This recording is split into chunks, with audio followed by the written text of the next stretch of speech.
to our VR AR Global Summit European Edition. I'm Chris Colo, Global Executive Director of the VR AR Association. Thank you for taking the time to attend our summit. We have 3 days full of incredible content, and we are thrilled you are here to experience 150 plus speakers, talks, virtual booths, and special events, and to meet one-on-one doing our famous speed networking. If you are looking to connect with global thought leaders, you are in the right place. The time is now for immersive technologies, which are being applied in nearly every industry, enterprise and consumer, and will continue to grow. We have assembled a program that we think you will love, including sessions on the metaverse. You will learn about digital humans and how these avatars are changing the way we interact with each other and the content we create. Digital twins are changing everything from work to pleasure, from manufacturing to tourism to retail. Digital twins are relevant across the entire value chain.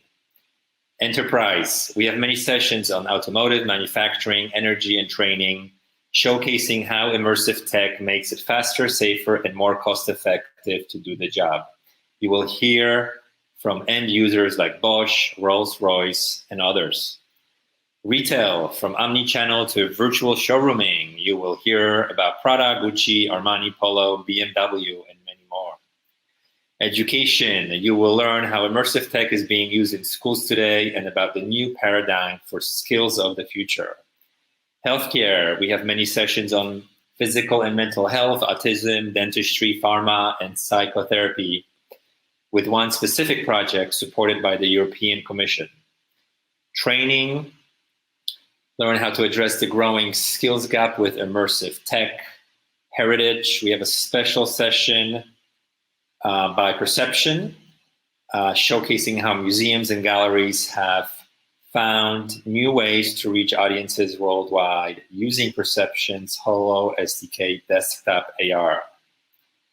European ecosystems, you will get to learn about the VR AR landscapes in Portugal, Spain, Poland, Germany, and Italy, and many other sessions on architecture, tourism, art and fashion and theater, privacy and ethics, volumetric capture, 3D, and 5G. Don't miss the keynotes by Pico. You will learn about the new Pico Neo 3 Pro and Pro I hardware. Plus, you will learn about early adopters and developer case studies and how Pico partners are able to use the hardware to expand their business offerings. Keynote by HP. HP VR is all about the fusion of high performance, sensors, and AI. Learn about how to create ultra-realistic VR with HP headsets. Jump into the future with HP OmniSense sensors and AI. Keynote by Snap, keynote by Lenovo featuring RealWear, keynote by Oculus co-founder and others. And we will have special events during our summit, including the virtual expo, social events every day, including our lounge and pool party in VR, and the networking. Our summit is an extension of our Growth, Knowledge, Connections mission as part of our VR AR Association. If you're a member of our association, you also get to enjoy our weekly online meets, chapter events, and many other activities and initiatives designed to help you grow your knowledge, connections, and your business. Thank you so much to our sponsors, Pico, Lenovo, IO Industries, IEEE, Emergent, Signient, HP, Snap, Perception, and many others. Thank you and enjoy the show.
Hello, and welcome to the VR Global Summit European Edition. My name is Tom Fisk, and I'm honored to be giving the opening talk for the event.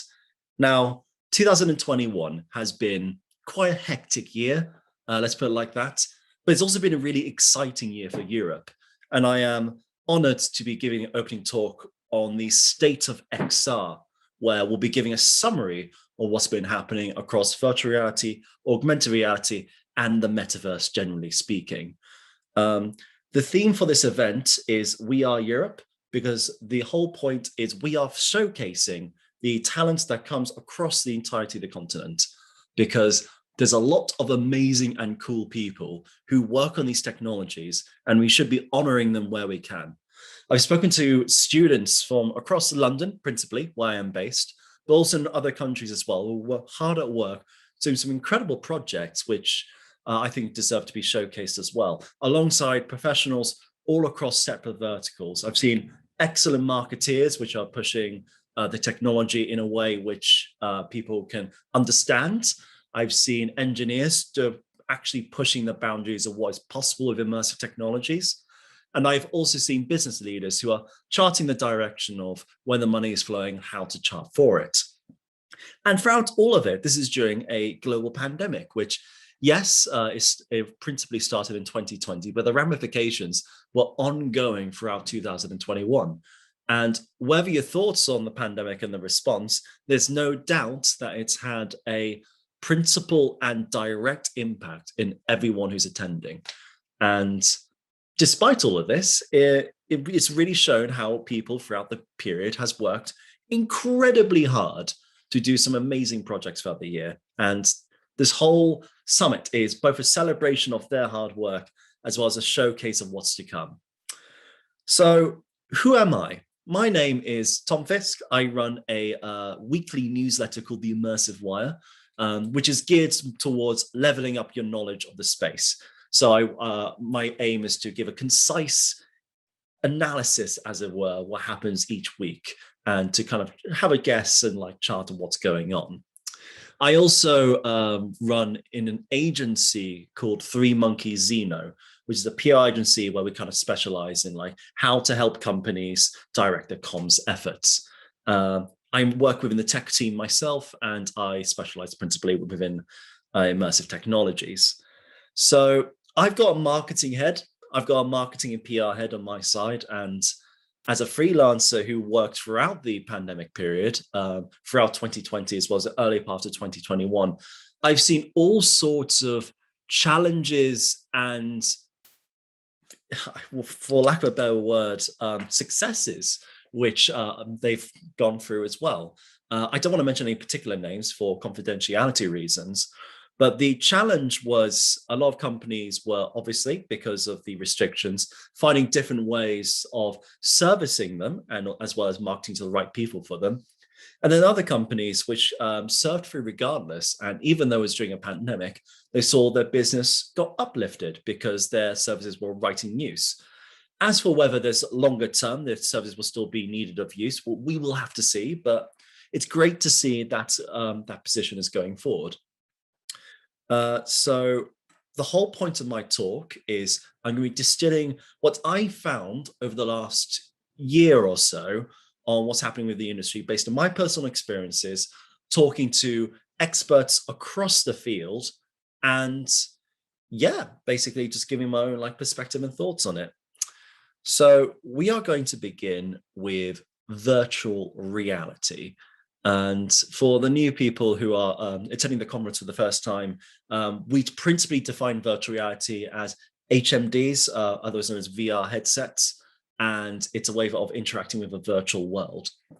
Now, if you are like me, you were introduced to virtual reality with gaming, and if you're also like me, the principal company doing very well hardware-wise for consumer VR is still Facebook. Who are providing some great hardware, such as the Oculus series. And there's little hints where we might see the Quest Pro come out later this year, but we'll have to see. So the Oculus Quest 2 is the leading headset where on Steam surveys, it's got the highest adoption rate. Then you've got the Valve Index, which is tethered, but it's got those really cool knuckle controllers and was paired alongside Half-Life Alyx, which you may recall did particularly well for the company last year. And you also got HTC headsets, which are used for consumer VR as well, because they are all part of the same network. When it comes to games within virtual reality, they've done extraordinarily well. There's a lot of companies which are launching both on the App Lab, which is a way of listing titles without necessarily actually listing the titles on the official store, and the official store itself, which has all these great games doing very well.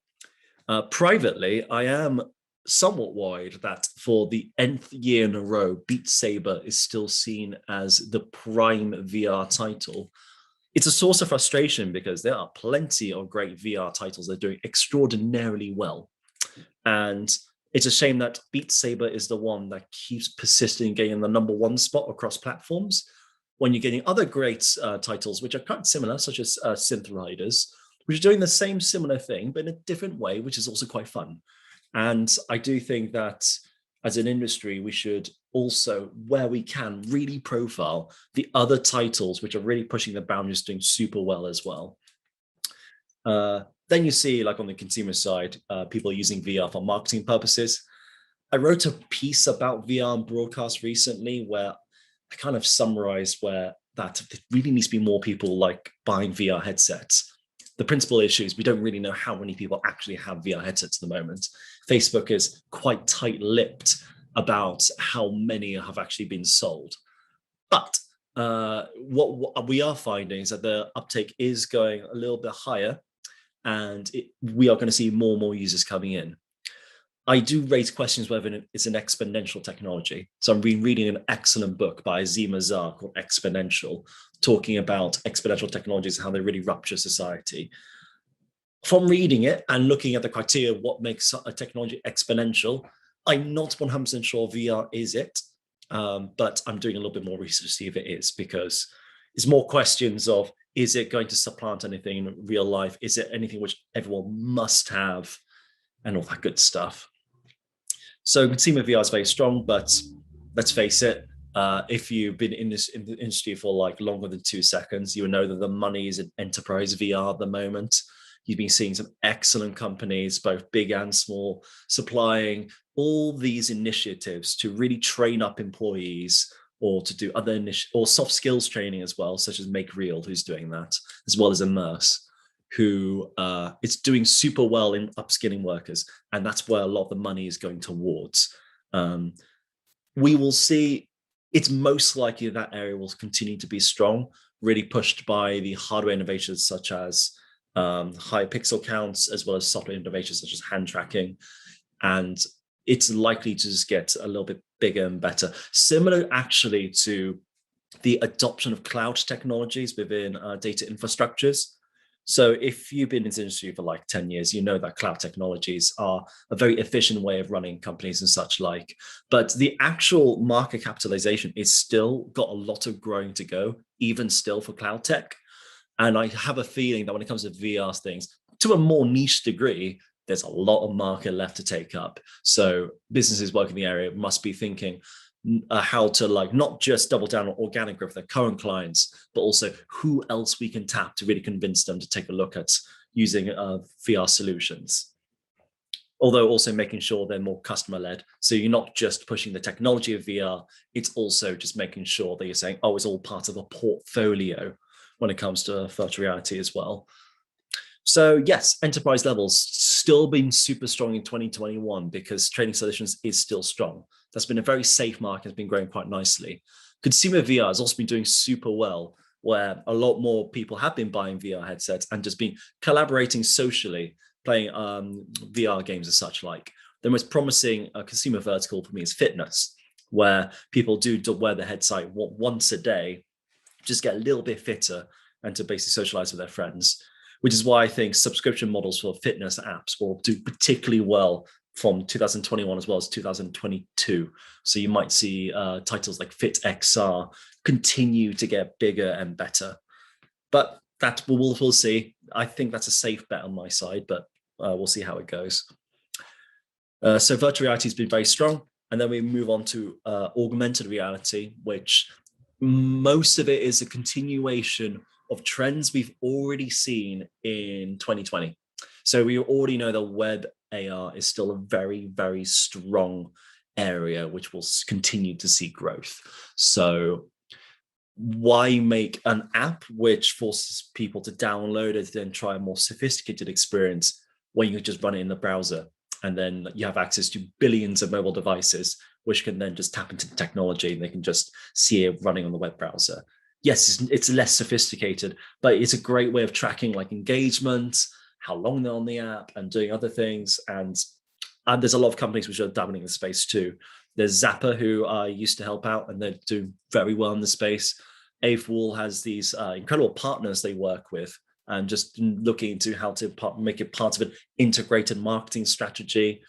You also have Genie, which very recently, this is fascinating. The Genie Web AR builder, they are exploring whether they can turn it into making NFTs, basically. So you create an NFT in the platform in partnership with Mintable, I believe their name is, and you can publish an NFT with the help of their builder. And I think that's such a smart business move, because the Venn diagram of people interested in NFTs as well as immersive technologies, it's not a complete circle, but it's cramping up together.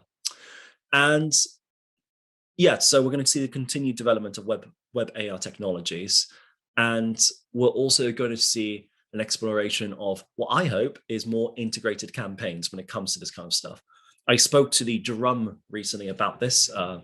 Chris was the person I spoke to, and I explored that when it comes to the marketing and web AR, we are gradually seeing a move more towards a strategic direction where it's part of the campaign from the beginning. And you're going to see more sophisticated experiences for that same reason. Think of it like what Apple did, where you can access a very cool experience where with your phone, and you just will play around and stuff. Overhyped to the industry because they thought they'll announce something AR related, but they didn't. But what can you do? But it was a very cool experience to see, and it's all part of like all their marketing with a press conference, which, let's face it, is less a press conference and more just a massive marketing event anyway. And we're going to see more films which are going to be using web AR stuff as well, because if you have a poster with a QR code, you can just track how many people are interacting with it and what experiences they go to and what websites they go to as well. So AR will still be strong for consumer-led activations like that. On the enterprise side, it's still super useful for maintenance, tracking. You wear a little headset and you like see little instructions as you're working on items. A company who's been working on this, I say company, more of an agency, NASA. So in the International Space Station, they use augmented reality to keep track of their engineering works, for example, which is very cool. And basically, they are just tracking people up in the space, just seeing how they're working on it, which is amazing to see. And it's a great example of how the technology is additive rather than just like, something you toss in on the side sometimes. It's additive to the human experience, which is wonderful to see. And very similar to the other areas, it's going to continue organic growth. I actually, when I was talking to a lot of South Korean professionals, that's something which they were very excited about on their side, because with the smart factories using AR for like scanning posters or their work, it's a very good way of upskilling workers as well as keeping track of what's happening. So it's very powerful. So we've gone from AR to VR, and now we're going to go on to the hot topic, which a lot of people have been hyped up about, the metaverse. It's also one I've been very frustrated by, if I'm being frank. And I've been frustrated by it because it's like speculating on a TV show that's been commissioned for 10 years' time, and you have no idea what's going to be about. You don't know the details. You just know, at some point, this is going to come out with maybe these details. And it's absolutely rife at the moment of a little bit of business exploitation.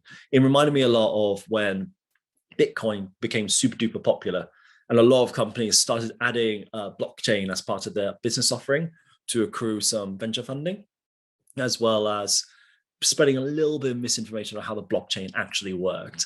So, and also most principally, and I feel this is an issue not just in VR and AR, but across other industries, they just toss it in, just go, oh, it's cool, without a customer-led reason for why it's actually useful. So for the metaverse, we know generally what it should be and what it might be. It's going to be a social space beyond the internet where people might socialize, and it might hopefully be interoperable, which means it connects with multiple universes. I hope. Privately, I think it's not going to be interoperable in the slightest, but I want to be proven wrong. And yeah, and also it could be like a fully functioning economy where people can have job roles in this metaverse-like structure. So, and the conversation really kicked off because Facebook a few months ago said, oh, we don't want to be a social media company. We want to be a metaverse company. And then people like Matthew Ball, who's leading the area, just go like, oh, yeah, this is like, I've been expecting this. And a lot of other companies say that they're building the foundation of the metaverse, such as Unreal and Unity, because they provide the foundational technologies behind it as well. So that's all happening in the moment. If I'm honest, it's like watching the start of a race where people are just building like the little blocks of where the world is going to go, but we don't quite know what the direction is going to be. Think of it as you're in the 1900s speculating on the future of the year 2000. Your predictions in the 1900s is going to be very much be influenced by the technology of your time. So you're going to think, oh, it's going to be like slightly wooden structures where like houses might float about and you might be able to fly around a little bit, when that completely wasn't the case. And the same is true happening for here as well, where there are a lot of this speculation. This comes to my frustration with Apple as well, because there's a lot of people who are speculating that, oh, Apple's going to take over the industry when they've shown nothing. We know a lot of speculation, but a lot of people who are just saying, oh yeah, Apple's just, once they arrive, we're just going to dominate, which might well happen. But until then, there's no use speculating what the business strategy actually is, because we don't know. Similar when it comes to AR glasses as well, actually, where there's a lot of speculation which direction they'll go. And there's been some great technologies built around it, but we're still waiting for it to be a little bit more developed before we can see the business use case. So we'll see. So what I've noticed, though, is there are a lot of companies which are really intrigued by the social aspect, and rightly so. Fortnite has shown that if you create a community around an online world, you can expect to do super well, and which is why in 2021, Fortnite has still been super strong. I've actually found that this year, there's been a lot of other countries exploring metaverse technologies in their own way, more in the social context, which is fascinating. And then you have Sundar Pichai from Microsoft, who says they want to build an enterprise metaverse, which is just peculiar, if I'm honest, considering their focuses on like enterprise level technologies and sort of their focus on digital twins as well as cloud technologies. The idea of them building a metaverse linked to it needs more development, let's put it like that. It's been a throwaway line, and I would be interested to see from a business standpoint how much it will grow further. I think the closest we've seen is with Microsoft Teams, they're adding like an immersive layer to it, which does fulfill that view. But for now, we need to actually see it develop a little bit further. So yeah, I think that's a summary of what's been happening in 2021, if I'm honest. We've seen VR companies in the enterprise side still do super well. And on the consumer side, people are bored and try that out more. I do suspect they will stick around because it's a very price elastic market. And every single time they release a cheaper headset, irregardless of quality, people pick it up. That's what the studies have shown, and my personal research has shown. So continue like that. On augmented reality, the pandemic has shifted the business practices, is my summary, where there are kind of types of activations shifted on the consumer side, but the fundamental underpinning technologies are still developing quite organically. And on the enterprise side, similar to VR, still very strong. And on the metaverse, it's shot up in popularity over the last year or so. We're going to see a lot of companies building them this year and start releasing more products next year, alongside of quite an influx of like venture capital flowing in. But we'll see which ones kind of cut the crap. We might see, it might be very similar to what happened in 2017, where there was a lot of companies doing slightly less good experiences, and they stopped quite quickly because they weren't quite sure what they were doing. And then the good ones, they kind of persisted further beyond that. So yeah, if I were to give any advice based on what I have seen in 2021, I would say be as customer-led as possible. I've met companies who push VR for the sake of pushing VR because they think it's cool. And I agree, it is cool. But similar like a dinner conversation, you can't just talk about your hobbies. You need to tailor it to them. You need to tailor it to like how it actually fits a business need. And VR and AR is simply the tool for helping you fit that business need. Two, we do need more people to actually be buying headsets and playing with them. We're very, very, very close, but the slope, it's not like this, it's more like this. And we just need to get more users going in and keeping engaged and keeping buying new titles and such like on the consumer side, just to increase adoption rates. I also kind of want to see more competition, if I'm honest. The most interesting acquisition this year was ByteDance, the owners of TikTok, by Pico. And I am hoping that they will make some headsets which are competitive within the global market. I'm sure they'll do some things in the Asian markets, but I want to see some activity within America as well as the UK, and also Europe as well. But we'll have to see what Pico actually do from now on to see how they progress. And which is why I'm following them closely, because it's quite fascinating at the moment.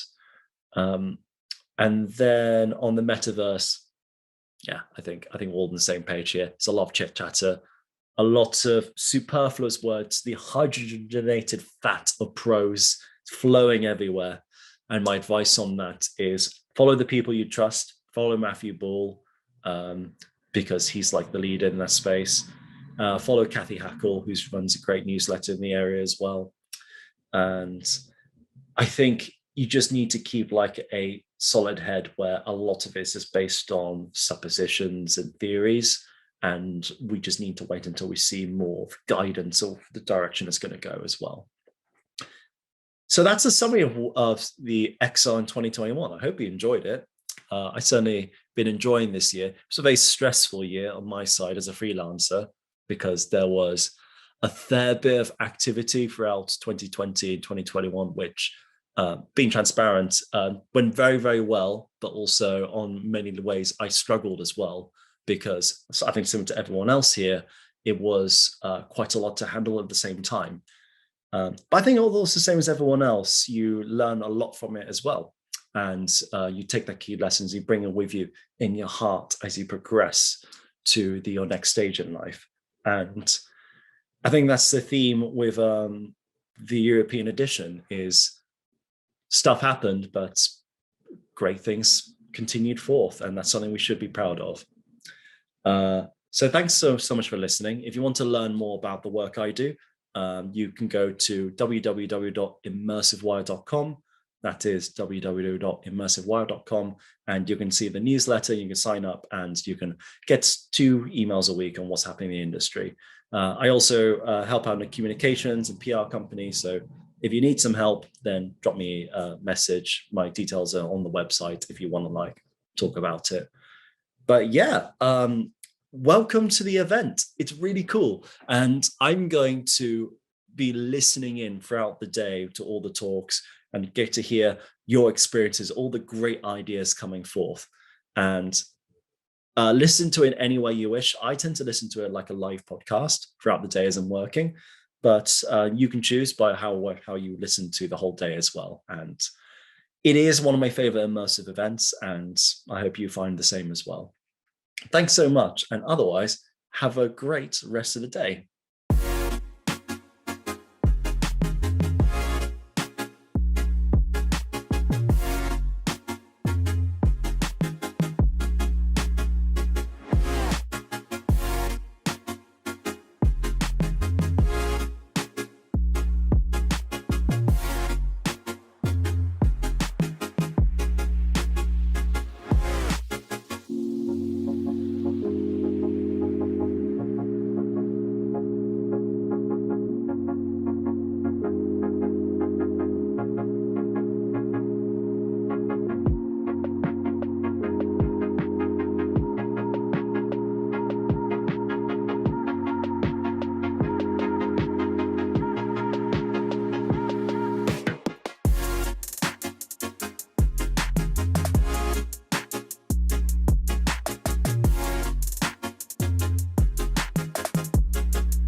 to human.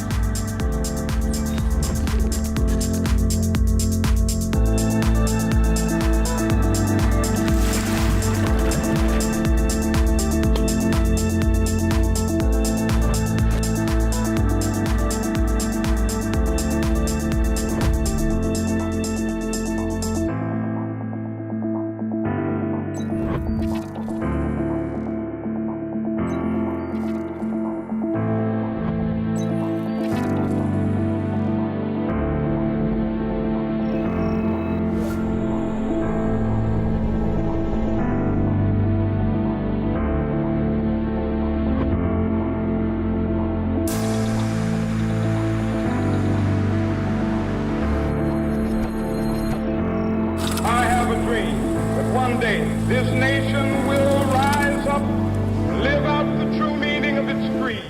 Audiences can now explore the ancient ruins that tell the story of its life. Data is the crude oil of the modern economy.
Welcome to the VR ARA Global Summit, the European edition. And this is the keynote presentation brought to you by or sponsored by Pico.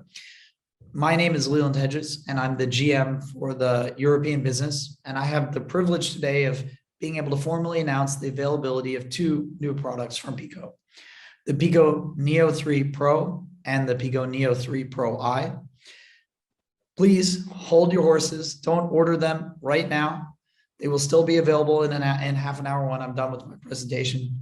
Actually, you should probably watch all of the VRAR Summit, and then you can fill out a contact information form on our website, and one of our commercial people will get in touch with you. But anyway, so today's presentation will have three components. The first component is a deep technical dive into the devices, talking about some key partner technologies that we've implemented. Then we're going to talk about what it's like to work with Pico, some success stories, how you can acquire our hardware, and different types of services that we offer. And lastly, we're going to talk about a number of developers who've already received their developer kits, and they've been working with the hardware for a month or two, and they've been able to implement some really interesting ideas that are only possible with the technologies available through these devices. So in the interest of time, and if everybody's ready, let's get started. So now I want to talk about innovation within VR and how Pico has pushed the industry forward on a number of occasions. Going back to 2015, starting with the Neo DK, which was a PC HMD that could also be tethered to a standalone compute. So battery, processor, inputs, which meant that you could bring VR on the road for the first time without having to use your personal device, your phone.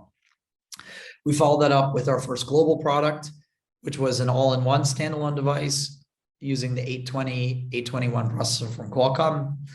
And this was where I believe VR and enterprise really found their groove. And we saw that being able to deploy multiple headsets at the same time in scenarios like VR cinema or medical or training. But we heard feedback from our partners that there were a couple issues around resolution and weight and processing. So we released the G2 product, which improved the resolution, improved the processing, and significantly reduced the weight. And then to further move forward the industry, we actually upgraded the G2 to a 4K panel in 2019. And we started doing a lot of work thinking about hygienic materials, which was a little fortuitous given what happened in 2020. In 2020, our major innovation was in the 6ToF product. So we released the Neo 2 and the Neo 2 Pro. They had two key innovations, which were electromagnetic controller, and also the Pro offered eye tracking. This has opened up a number of new medical training, market research type applications for our partners.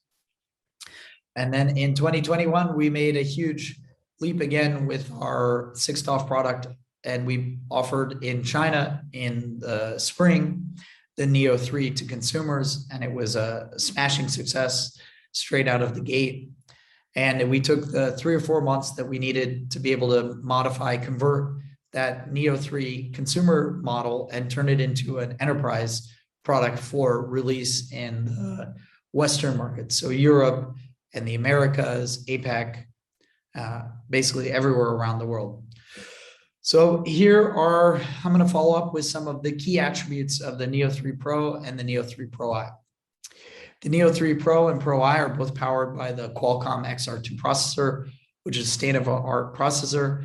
We've also done a lot to further reduce the size and the weight of the product to be able to improve the comfort, which is continues to be an area where VR, where partners that work with Pico are asking for further improvement. So we think this is among the easiest, most comfortable headsets to wear.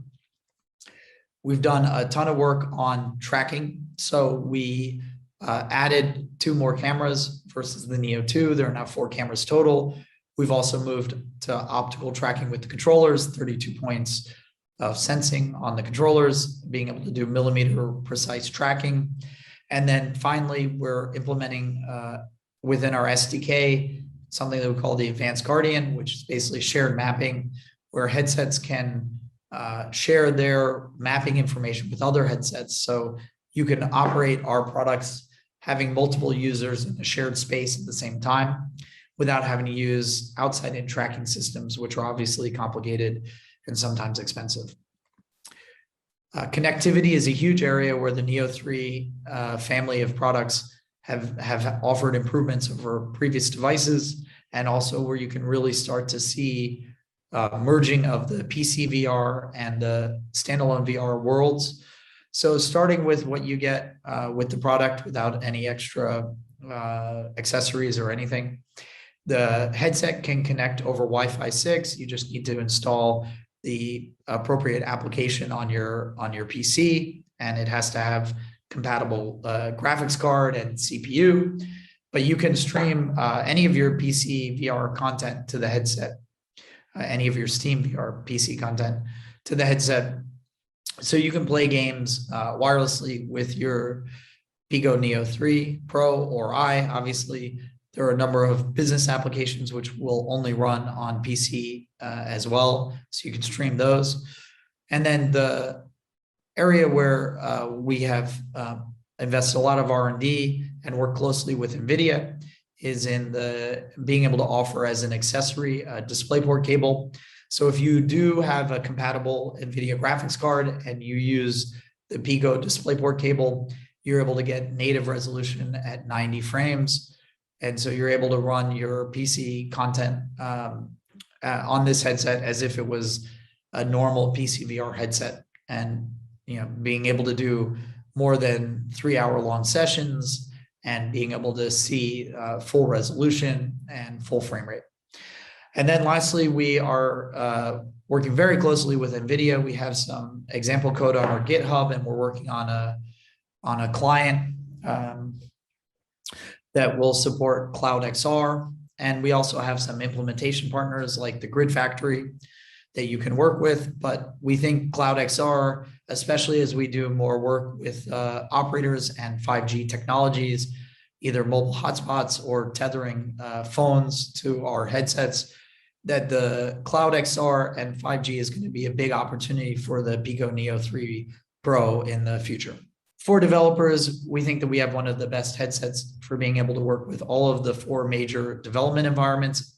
So Unreal, Unity, Android, and OpenXR. We're big proponents of OpenXR, and we think that OpenXR is a great standard. We fully support it. We hope that there can be a world where developers can write an application once and it will run on all the other compatible headsets. Obviously, XR2 is a great platform for VR headsets that's currently available on the market. Quickly, want to talk about the great partnership that we have with Tobii.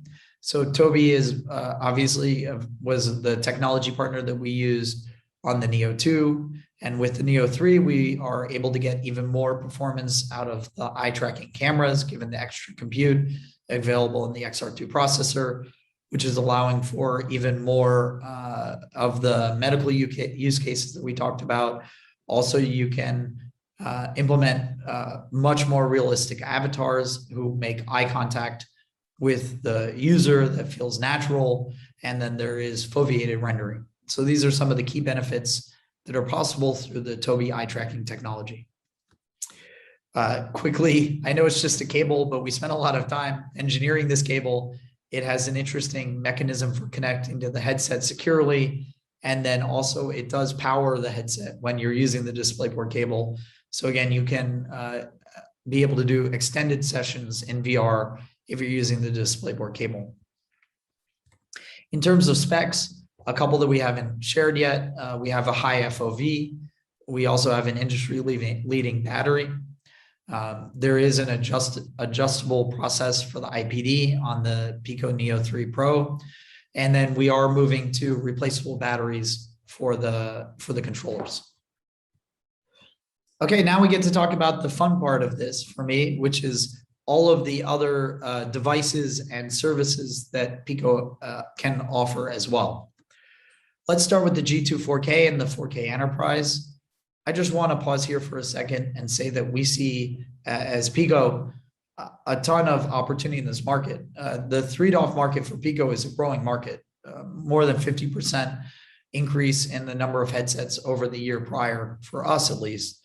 And the G2 4K and the 4K Enterprise are really the perfect refinement of what a 3DOF headset can be. You can see all the different use cases where 3DOF headsets make a ton of sense. When people are seated in museums or cinemas or schools, when people are going to amusement rides or bumper cars, when VR headsets are being used in training scenarios, in offices, VR being used for tourism, VR being used on flights, and then an area where we see a huge amount of usage, VR being used in the world of medical, either to treat conditions or to help with pain management. These are scenarios where the complexity and the added immersion of 6DOF headsets would be challenging versus the ease of use and the affordability of 3DOF headsets. So we make a commitment here that we will be offering the G2 4K and the 4K Enterprise at least until the end of next year. We are absolutely committed to the 3DOF market for the next 12 to 18 months. Here are the key features of the G2 4K. We've already talked about it. It's world-class display, and it's got internal storage. It's got great memory. It works with all the major game development engines, and it has a number of key features for being able to operate the device in a efficient manner. For instance, we have a large number of MDM partners who support these products. The big change over the 4K with the enterprise is the use of hygienic material. So here we've replaced the fabric straps with silicone straps. We've improved the foam mask to be double PU, and it's also replaceable. And the front cover of the G2 4K Enterprise is also silicone. So you can wipe all the surfaces of this product, and it's absolutely the best product to use in the more demanding enterprise scenarios that you might have. You know, it's got bigger storage, more RAM. Obviously, it works with all the same standards and same technologies as the G2 4K. We have just completed a study with Sparta Medical around hygiene, and we found that there are 4 reasons why our products are the best products from hygiene, microbiome perspective. So they tend to be much easier products to put on, and they require less adjustments. So the easy to pose is one area where we have an advantage. Also, we use the PU and the silicone materials, so no porous surfaces. Our foam masks are designed to minimize the contact with the skin, so that helps as well. And then we don't have as many recesses or hidden areas where the user might by accident touch, and then like microphone slots or speaker slots. So in general, we have found that both the Neo and the G2 devices are can be proven to be more hygienic when you use the correct cleaning methods. And obviously, we offer upgrade and replacement parts, so you can convert an older device to be able to take advantage of some of these benefits. For developers, we have these 3 main areas where they can get access to resources and information. We have the developer platform, which talks about, which is where you can download the SDK releases, system software, documentation. Also, you can register to be a developer. In GitHub, we've shared over 50 different repositories, which have a number of, which are all actively being contributed to. You know, there's examples of Cloud XR, VRTK, video player, how to do manage system settings from within your application. And the newest resource that we've offered is this developer questions, developer answer, which is where you can get information about the SDK roadmap. You can work with Pico directly. We are happy to do business in Europe with any partner who wants to reach out to us directly. We offer an evaluation process where for 6 weeks you can try one of our products. During that time, you will have access to Pico support if you run into any roadblocks while you're trying to port your application to our headset. We have found in the past that porting takes about 40 hours, so 1 engineer week.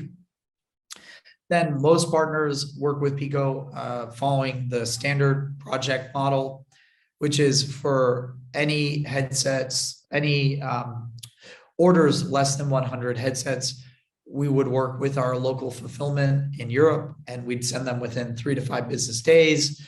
You know, you're able to easily implement kiosk mode, and there's a store. The Pico store is not blocked for enterprise content. So absolutely, you can put your content onto our store. It doesn't have to have a price. It can be available for free. It can be used as a marketing vehicle for you as a content creator, a way to get new customers. So the Pico store is very friendly to enterprise applications. And then finally, we do work with larger partners to do things like pre-installing content during the manufacturing process, also offering very deep levels of ROM support and implementing customer-specific tweaks to things like the tracking algorithm or other types of low-level system functionality. We have a large distributor network now in Europe. We have 7 distributors, 2 in the UK, 1 in France, 1 in Germany, 1 in the Netherlands, and 2 just to work with the Russian market, the EAC market. Our distributors are fantastic. They've been selected because they offer amazing after-sales support, customer support. They'll pre-install applications if you need it. They'll be able to do bundling with not only our products, but other products and services like cases. So we do think that for many partners, working with a distributor, an official distributor, is also a great way to get access to our devices. And in the US, we have Mace Virtual Labs is our key partner there. Now I have the opportunity to share with you examples of how the Neo 3 Pro and Pro Eye dev kits are being used by our partners to implement amazing technologies already, even though they've only had access to this equipment for a month and a half. Let's start with Ultraleap. So Ultraleap approached Pico because a mutual partner of ours, Vex, wanted to be able to deliver hand tracking within their IAPA demo product that they're showing at Barcelona as we speak. And that was a few weeks ago, and we were able to send a headset to Ultraleap and work with them very closely in their technical team. And actually, we can say today that the IR170 module is compatible with the Pico Neo 3 Pro, and it will be obviously of huge value to many of our location-based entertainment partners that we have, but also you can see it being useful in the training market, useful in the design market. It's even opportunity to get much more hands-on within the world of medical training. And so we are very happy that this partnership came together, and it's a great example of when you need to implement technology quickly. Pico is still accessible. We can dedicate technical resources. The XR processor also is a fantastic platform to be working with. And if you would like to get more information about how to implement Ultraleap with Pico, you can reach out to Ultraleap, your Ultraleap representative, and they will be able to get you the module. And then you can reach out to us, Pico, and we'll be able to get you a loan, a developer kit, a trial device.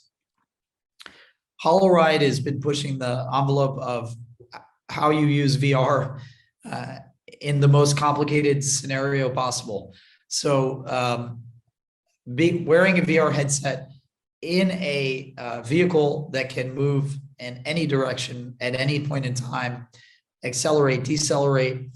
Obviously, you have to collect a ton of information from the headsets, from the IMUs, from the tracking, as well as information from the vehicle.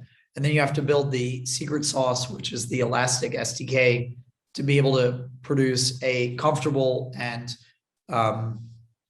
accurate VR experience for the passenger in the vehicle. And obviously with autonomous vehicles, this is going to open up a lot of time spent that was spent on driving can be now spent on more leisurely or work type activities. So we see a ton of value in the partnership with HoloRide.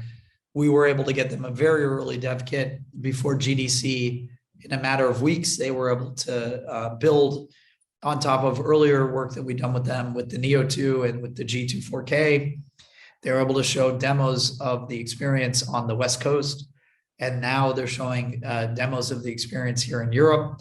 Actually, we will be in Munich with HoloRide, I believe today or tomorrow, also showing how this works in the real world.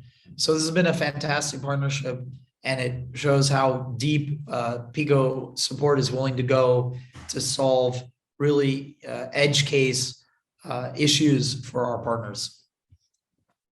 Final example of doing things quick but still good. River had a trade show last week that they wanted to show their new CSI application running on a standalone headset. The application had been designed for PC VR. They'd also been investigating the Oculus Quest 2.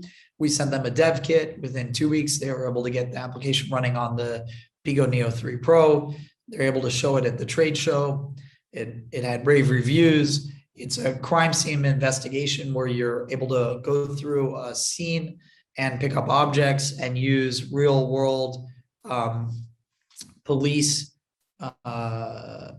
practices to be able to investigate the scene. And it's basically a fantastic real world learning training scenario for blue light services. And it obviously builds on the wealth of knowledge the river has, having also worked with firefighters to also do similar crime scene investigation.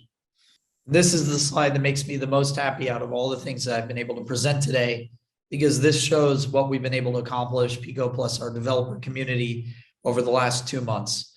So building on the really robust and great developer community that we had with the Neo 2, and now with the Neo 3, we have seen over 30 applications that will be compatible with the Neo 3 Pro or Pro I starting today, and a further 100 applications that will be available by the end of October. We've heard from developers that taking an application that was designed for the Neo 2 and Neo 2 Pro and bringing it to the Neo 3 is very seamless, very easy. You've also heard from previous examples that if you have another XR2 compatible application and you want to bring it to the Pico Neo 3 Pro, it should be seamless as well. And it's not the main point of this presentation, but the Western store will have many of the same games that are available through the China store. And so there will be over 100 games available. So if in between your training sessions or while you're, if you need some downtime after you've tested your application and you want to play some games, there will be games available in the store as well. And with that, I want to close, working with developers and trying to help them solve complicated problems and trying to bring VR to new industries is really the main reason why Pico has been successful. And it's the thing that motivates me and all of the commercial members on my team. And we're very accessible. So the easiest way to reach us is through our website. There's a contact form, but also you can reach out to us through LinkedIn, or I think you can find many of us in the booth. We will be in the booth as much as possible here at the VR AR Summit. So please come to the booth, ask us questions, get in touch, go to our website, connect with any of us on LinkedIn. We have a lot of stock of the Neo 3 Pro, and we would like to get as many people as possible trying our product and making the determination for themselves that it is the best standalone enterprise device available on the market today. Thank you. Bye.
morning. I'm excited to join the VR Association Virtual Summit this year.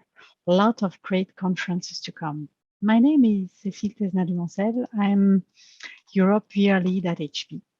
And let's reinvent reality with HP VR solution together. The time is now for VR. And that's what I wanted to show during this keynote. The VR landscape is changing and growing. You can now play, create, collaborate, and learn in virtual reality all across the industry. Just zooming on each of these, in VR, you can play. That's the most obvious.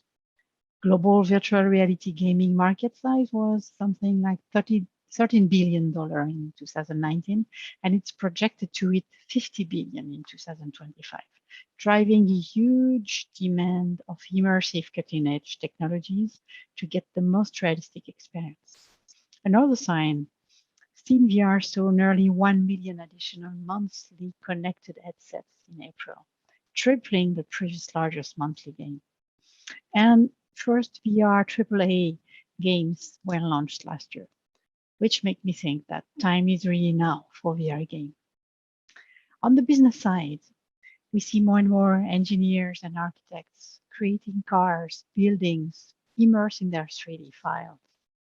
You can visit the building before the first stone is laid now. I'd like to quote one of our partners, Richard Ward from XRBase. He said, "Giving employees a workstation, a keyboard, a mouse, and a screen, but no virtual reality headset, prevents them from achieving their full productivity and is essentially hobbling your workforce. Visit the building before the first stone is laid. Review the design of the new cars in VR. It's something possible. The time is now for creatives to use virtual reality, and they are doing it. They're also collaborating. There is an increased need to collaborate as the companies are discovering the benefit. In virtual reality, you can meet your colleagues across the world. You are gaining time, efficiency. You are saving costs and travel. Future Visual, which is one of the great European VR software editor, is CEO and co-founder Tim Fleming, uses VR, XR to remove the barrier of distance and provide access to situations and scenarios that are physically impossible or sometimes prohibitively expensive to build in real life. That's the beauty of immersive meeting. They are memorable, they are engaging because you are not disturbed, and you can do the impossible because you can practically teleport yourself in any virtual world. I can go to a virtual facility or a virtual office, or I can even be embedded, do my meeting in the virtual new cars that would be designed. So there is almost no limit. And I dream that next VR Association Summit could happen in VR maybe next time. I've done already some trade show and team meeting in VR. And at least, but the most important, I would say, learn and training. So learning and training is, from my perspective, the biggest use case of VR. And we see university and organizations that are looking for technology improving the way of learning. And VR, because it's immersive and because you have no distraction once you are in the headset, is far more engaging.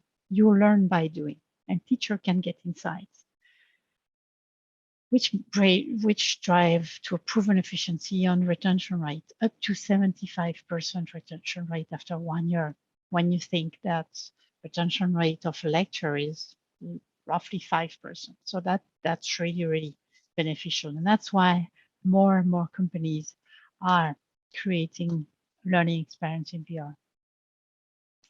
But that's, you would say, okay, that's a general trend. I prefer to show you real use case from our customers. And our customers are creative.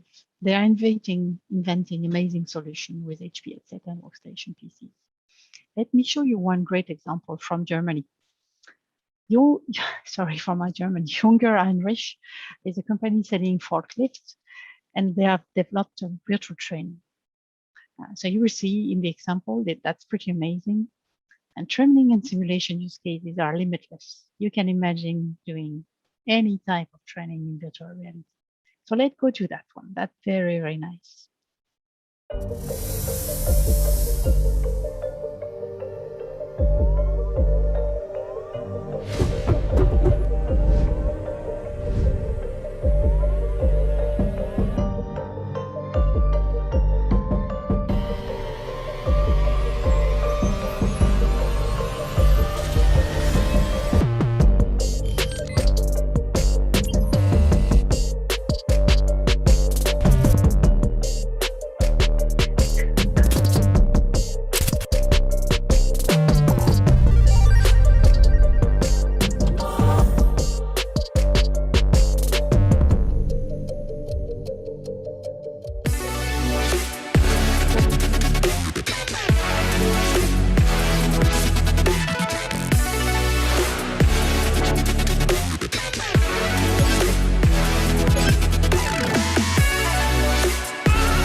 Nice, isn't it? So you can imagine for forklift can be done for aircraft, cars, or whatever. The sky is the limit. That's basically the learning. So back to HP, for more than 80 years now, HP has been inventing IT. It's in our DNA, and we believe in reinventing. So that's why we are offering now the world's most comprehensive VR portfolio with headsets, powerful PCs, and solution of partner. For now, we do have 2 tethered VR headsets with great resolution, comfort, and high refresh rate to avoid any motion sickness. We want to allow our customers to do the best experience. We want to make sure that the first time people will do VR, they will not be sick, they will enjoy, they will be immersed, they will love it, and they want to do it again. So let's start with our first headset, the HP Reverb Gen 2. It's our foundation. High resolution, king of local clarity and comfort. To almost forget it when you are in the virtual world. It delivers the best visual and spatial audio experience with our Valve design lenses and audio. And with the Mura-free, the 2160 by 2160 LCD panel per eye, and the full RGB strip, you can see in VR like never before. With the 4 cameras built into the headset, you can now track up to 80% of the possible arm movement. And the integrated cameras, they deliver 6 DOF without need of any external sensor or light bars. That's very convenient, very easy to deploy, high resolution, high comfort. It's the perfect headset for thrilling experiences, for gaming. You are fully immersed in the game. Just kidding. Some highlight of it. You can explore new realms, discover all the details, and live within the game. So that's for what I mentioned, what I called previously play. You can play in VR, highly immersed. And for all the business aspect, for businesses, the HP Reverb Gen 2 is compatible with many software and application that developers are used to use for their day-to-day workflow. In particular, for architecture and product dev, our headset is qualified with most of the popular software that engineer can use to take to the next level of their project with immersion. So of course, we are compatible with Unity and Unreal. And as you can see here, all the major software from the industry, Autodesk, VRED, 3ds Max, Dassault System, CATIA, Siemens, etc., etc. So those software are widely used by engineers and architects, and we have made sure that they are working well and they are certifying our headset. So there is a seamless integration of our headset in all these softwares, which is key for engineers and architects to be sure that when they purchase a device, it will work with the software. So let's see, better than talk, let's hear from one of our customers, Harrop, which is the large British architecture firm, how they are using VR. And we see they are using it at different stage of their workflow. Harrop is all about innovation. How can we be the best we can be? To do that, we need to come up with new ways of working, and using VR is that differentiator. HP's recent release of the Reverb headset, that thing is incredible. The resolution, they're the partner of choice for our VR environments. So we use that for showcasing some of the proposed work. We can have the public come in and comment on things that they can see. They don't have to understand drawings. All they need to do is just use their eyes and just see and experience it. Prior to the first spade in the ground, that's a really compelling story. We're also using it as a collaboration tool, having multiple teams, multiple disciplines across multiple offices all coming together in that one VR space. And we've been able to do that by using some of the VR technology that HP have been providing us. Utilising VR during the workflow and the design process, there's been a number of occasions where you can actually be in the room and then have someone else in another application, could be halfway across the world, doesn't matter. Oh, you know what, that beam is blocking the light from this thing here. And then they can just move it in real time. We're putting it in a fully defined space that everyone can experience. The feedback for VR has been positive. There are some that took their time, and as soon as they start seeing projects and seeing the capabilities, they soon come around. Until you experience it, if you're looking from the outside in, it just looks weird. But I think if you actually then experience some of these projects, then you'll see for yourself just how powerful it can be.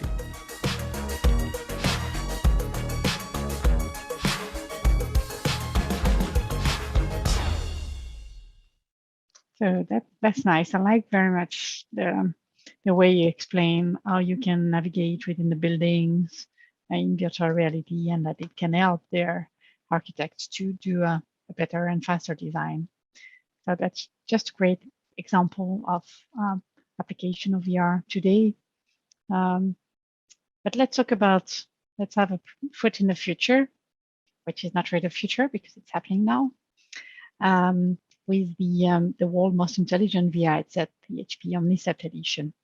So for this headset, we combine VR with sensor, artificial intelligence, basically adding to Reverb Gen 2, eye tracking, pupillometers, pulse, and face camera, with a set of artificial intelligence that enable software developer to go to the next step in their experience. It enables contextual behavior, real-time adaptation, and human interaction. So VR is now becoming user-centric and adaptive. That's the key thing, that you can get insight from the experience and you can adapt the experience to the user. Let me show you more in detail what Omnicept is.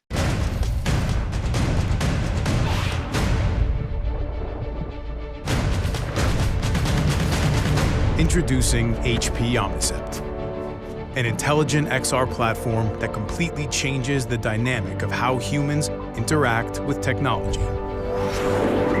Sensors in the headset monitor muscle movement, heart rate, pupil size, and gaze to capture the levels of brain power exerted. Now, users' natural responses drive their experiences in the moment. By combining sensor data with machine learning, software developers get real-time insights to tailor XR experiences for faster and better outcomes. Across industries, HP Omnicept is powering advanced XR solutions that can adapt to each user. Redefining how we train, improve well-being, create, and collaborate. HP Omnicept powered apps help ensure the capture and transfer of data comply with GDPR, keeping user data confidential. Groundbreaking hardware meets transformative software. This is HP Omnicept, a revolution in XR. Cool. So HP Omnicept is an ecosystem. An headset, a set of developer API and SDK developed by HP Lab data scientists, and a flexible program for software editor to build their own experience with our solution.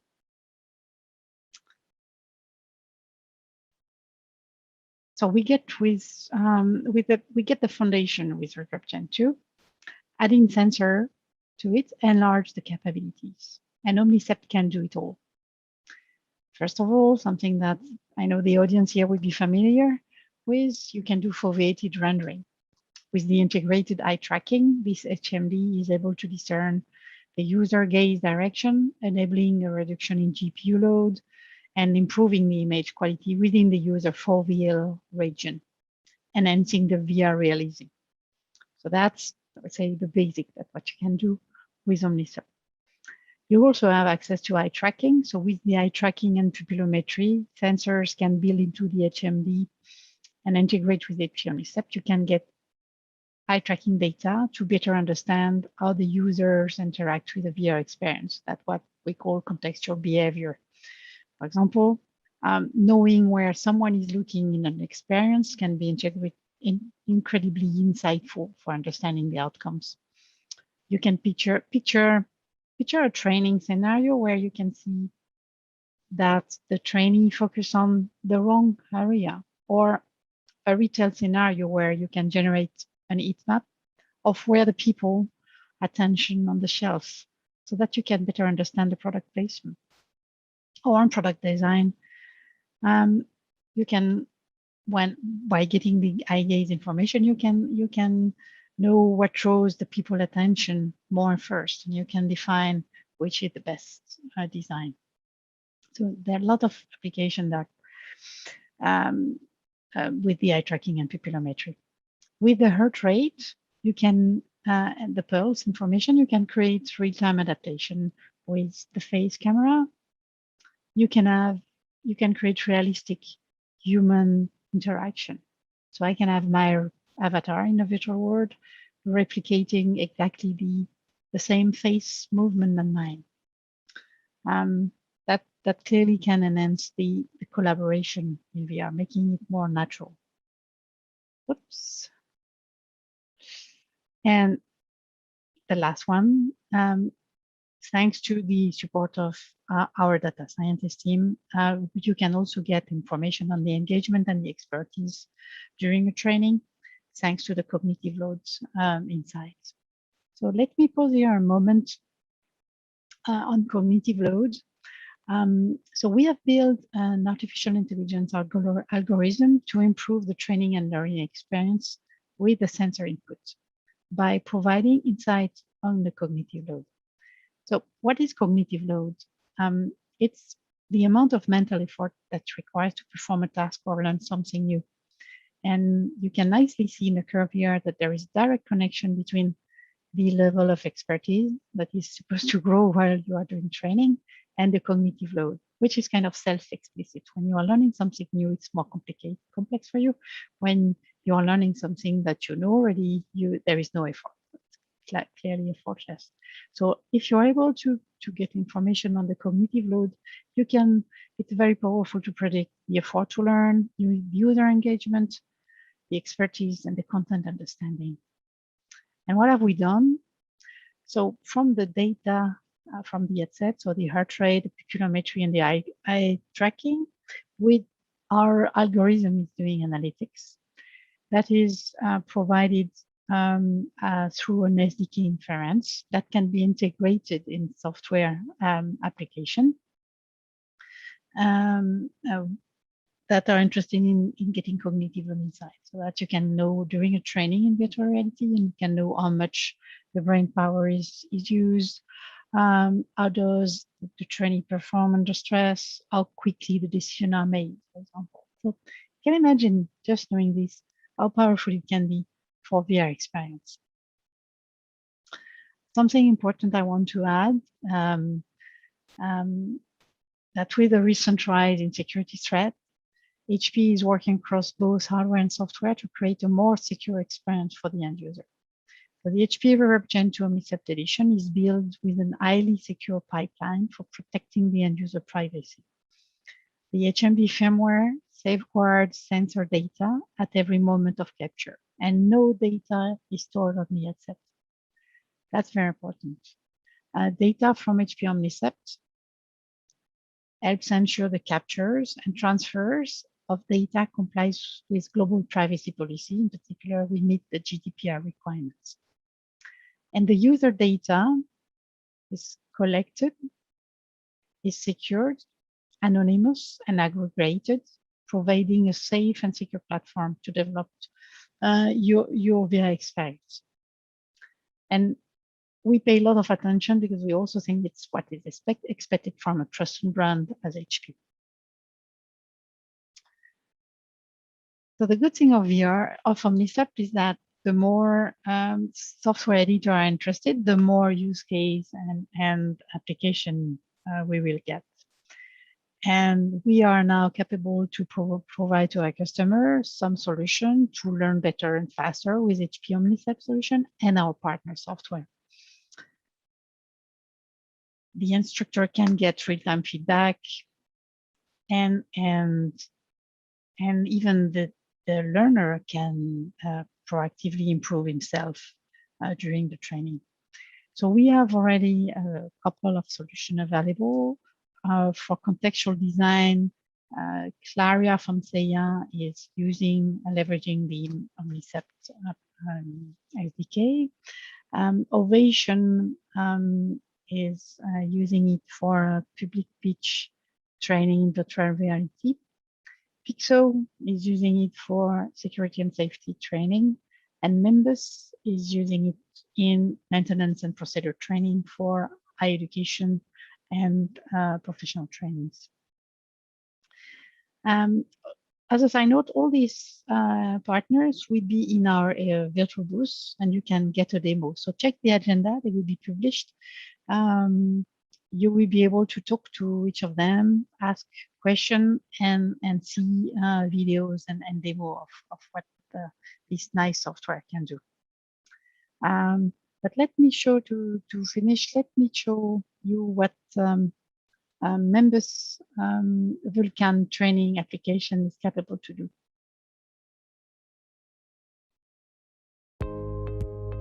Unemployment is rising, while around the world skilled jobs remain unfilled. Get the right people trained with the right skills. Using Vulkan by Membus. Vulkan is a unique simulation system that teaches, monitors, personalizes, and follows up on trainees' learning in real time through an immersive virtual reality experience. With the award-winning HP Reverb G2 Omnicept Edition headset, students can practice new jobs in VR, and instructors are armed with hard data. The HP Omnicept software tracks factors including gaze, response time, and cognitive load, recording and analyzing users' behaviors and sensations as they train. Vulkan then takes that data and analyzes it for training purposes. Whatever trade or labor skills you need, Vulkan can help attract more candidates, help with placement across high-demand industries, and reduce training time and costs. Concentration, precision, efficiency. Identify workers' strengths and enhance their skills. Whether you're training workers in emerging countries, or finding placements for disabled people, Mimbus and HP put the power of people in your hands. Contact us to learn more.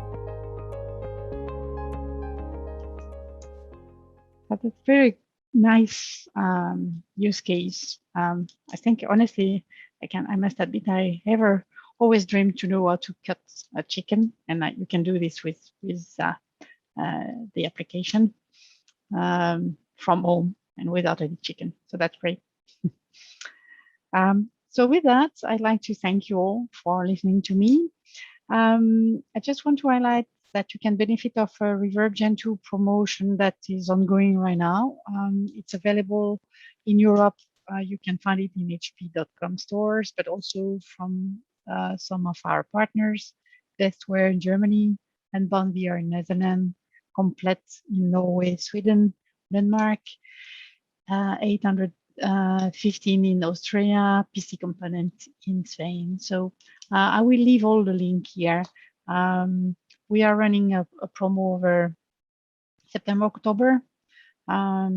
So feel free to take benefit of it. I also encourage you to join us during the 3 days of this HP at the HP virtual booth. We will be there. And as I mentioned, you can also meet our partners, Theia, Members, Ovation, and Pixel in our booth. Watch the agenda, they will be scheduled. With that, thank you very much. You can contact me on LinkedIn.